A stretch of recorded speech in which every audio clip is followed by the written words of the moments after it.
coming up a new memoir by the actress Kerry Washington.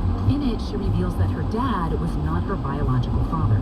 This revelation, this willingness to walk through truth with each other has been so healing for my family. Now the news.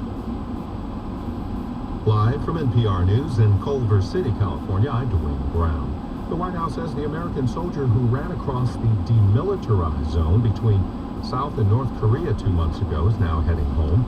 Private Travis King's release was secured with the help of U.S. allies Sweden and rival China. Today's announcement surprised some observers who expected North Korea to drag out King's detention in hopes of squeezing some concessions from Washington. NPR's Anthony Kuhn offers some possible explanations. They felt it wasn't worth it. Suppose he got sick and died. Suppose something happened to him. It could be, not worth the cost. But, they had said that he was open to seeking refuge in North Korea or a third country because of the issue of racism. So then the question is, then why would they send him back to face them? U.S. officials say before they decide on next steps for King's case, he will be given medical and psychological attention and will be reunited with his family. Montana's ban on gender-affirming care for transgender youth will not go into effect next month as planned. The district judge there has temporarily blocked the new law. From Montana Public Radio, Shaylee Rager has more. 3 young Montanans who've been prescribed gender-affirming treatment and 2 healthcare providers sued the state last summer.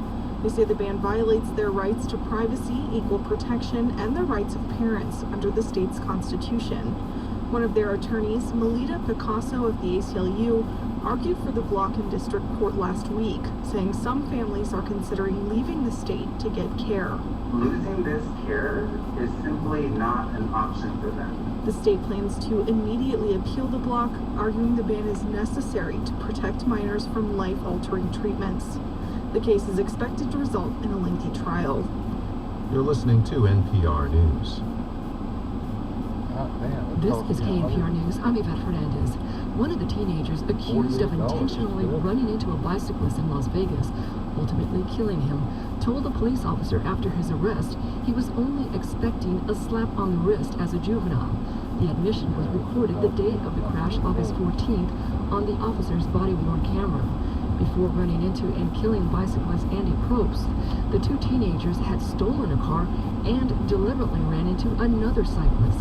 The still unidentified 72-year-old was able to call police. LVMPD releasing the audio from the cyclist's call.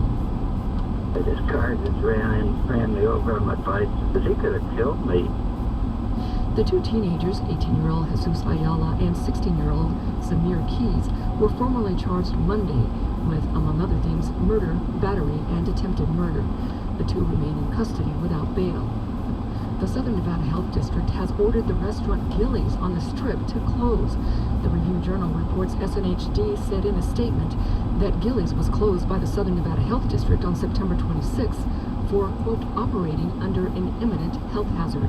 Health inspectors say they observed food being prepared in the kitchen while construction was underway. SNHD says the restaurant can reopen, quote, when corrective action has been taken. More news at knpr.org. This is NPR. The Secretary of Agriculture says a government shutdown would affect the many people who receive food through the Women, Infants, and Children program. Nearly 50% of all young children in the country participate in this program. When there is a shutdown, within a matter of days, benefits are cut off. Coming up on All Things Considered, we look more at the potential impacts of a government shutdown. That story just ahead on KNPR and knpr.org.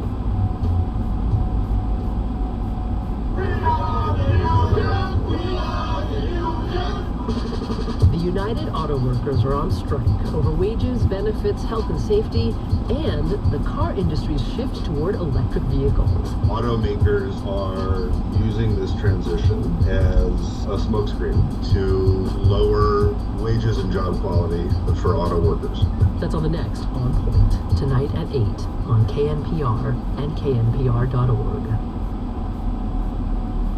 Support for NPR comes from this station and from Organic Valley, a farmer-owned cooperative dedicated to providing ethically sourced food from small organic family farms across the country. Learn more at ov.coop.